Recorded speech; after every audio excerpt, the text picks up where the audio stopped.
Hello students and welcome to online tutor. Online tutor में आपका स्वागत है और यदि आप मेरे चैनल पे पहली बार आए हैं तो इसे सब्सक्राइब करना ना भूलें।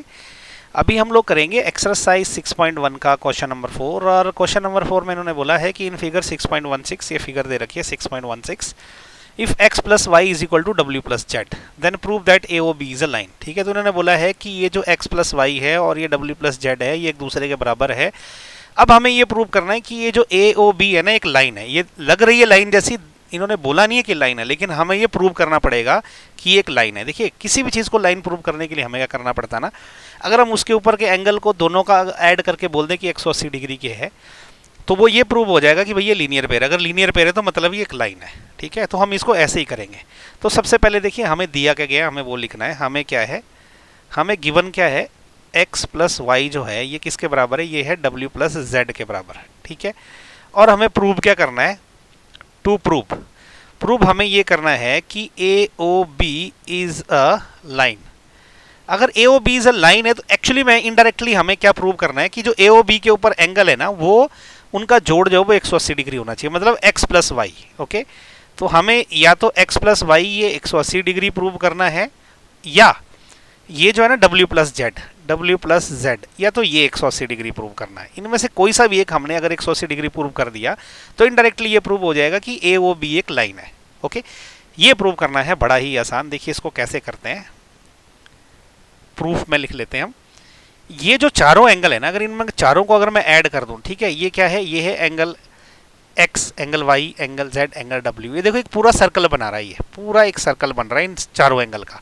तो मतलब इन ये चारों जो है ना मिलके कंप्लीट एंगल बना रहे हैं। तो कंप्लीट एंगल जो होते हैं उनका जो जोड़ रहता है वो 360 डिग्री का होता है। ठीक है, तो हम लिख सकते हैं कि x plus Y plus W plus Z ये कितना है, ये 360 डिग्री है। अच्छा, ब्रैकेट में लिखना पड़ेगा, क्यों जी, क्योंकि हम लिखेंगे सम ऑफ कंप्लीट एंगल्स। जो कंप्लीट एंगल्स होते हैं ना उनका जो सम है वो 360 डिग्री होता है। कंप्लीट की स्पेलिंग देख लेना, है ना, ये 360 डिग्री होता है।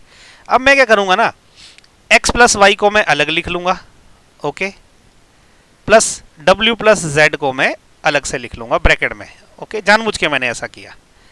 ऐसा मैंने क्यों किया, अब हमें क्या ना, ये x प्लस वाई और w प्लस जेड तो एक दूसरे के बराबर है, तो मैं क्या करूंगा ना, x प्लस वाई तो मैं ऐसे ही रखूंगा, प्लस ये w प्लस जेड की जगह भी मैं x प्लस वाई लिख सकता हूं, क्योंकि w प्लस जेड और x प्लस वाई एक दूसरे के बराबर है। तो मैं यहां पे भी लिखूंगा x प्लस वाई। ओके, ये हो गया 360 डिग्री। ठीक है, हम ब्रैकेट में इसका रीजन दे सकते हैं, हम लिख सकते हैं कि because x plus Y this is equal to w plus Z, ऐसा हम लिख सकते हैं। ठीक है, अब विच इम्प्लाइज, देखो ये एक x प्लस वाई है, ये दूसरा x प्लस वाई है, तो टोटल 2x प्लस वाई हो गए हमारे पास, है ना। जब हम एक गधे में दूसरा गधा जमा कर दे 2 गधे हो गए ना, एक घोड़े में दूसरा घोड़ा जमा कर दिया 2 घोड़े हो गए। ओके, तो वैसे ही एक x प्लस वाई में दूसरा x प्लस वाई जमा किया तो 2x प्लस वाई हो गए, तो ये हो गया 360 डिग्री।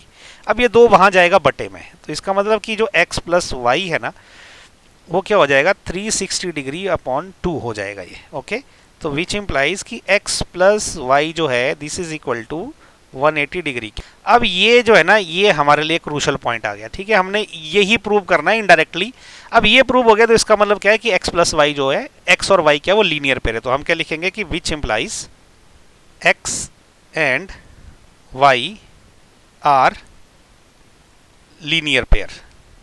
ओके, ये लीनियर पेयर है। अगर x and y linear pair है तो इसका मतलब क्या हो गया जी, क्योंकि ये x और y लीनियर पेयर है, इसका मतलब ये जिस लाइन पे बने हैं, ये लाइन ए ओ बी है, वो जिस भी उस पे बने तो वो लाइन होगी ना, तो ए ओ बी इसका मतलब लाइन होगी, विच इम्प्लाइज कि A O B is a line. Okay, is a line, यही तो प्रूव करना था हमने।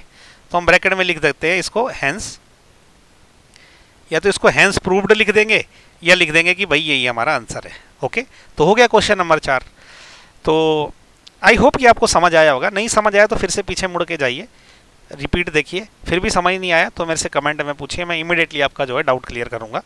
और इसके अलावा मेरे वीडियो अगर पसंद आ रहे हैं तो इसको लाइक शेयर और सब्सक्राइब आपने ज़रूर करना है। ओके, और आपने कमेंट ज़रूर करना मुझे फीडबैक देने के लिए। अच्छा लगे तो ज़रूर लिखना है नीचे कि सर वीडियो बहुत अच्छा था, खराब लगे तो लिखना है कि वीडियो बहुत ख़राब था, और अगर कुछ इंप्रूवमेंट का आपको स्कोप लग रहा है तो वो भी आपने लिखना है कि सर आप ये इम्प्रूवमेंट कर सकते हो। ओके, तो इसी के साथ क्वेश्चन नंबर 4 खत्म। नेक्स्ट हम करेंगे इसका question number 5। So thank you so much for watching my video. Thank you.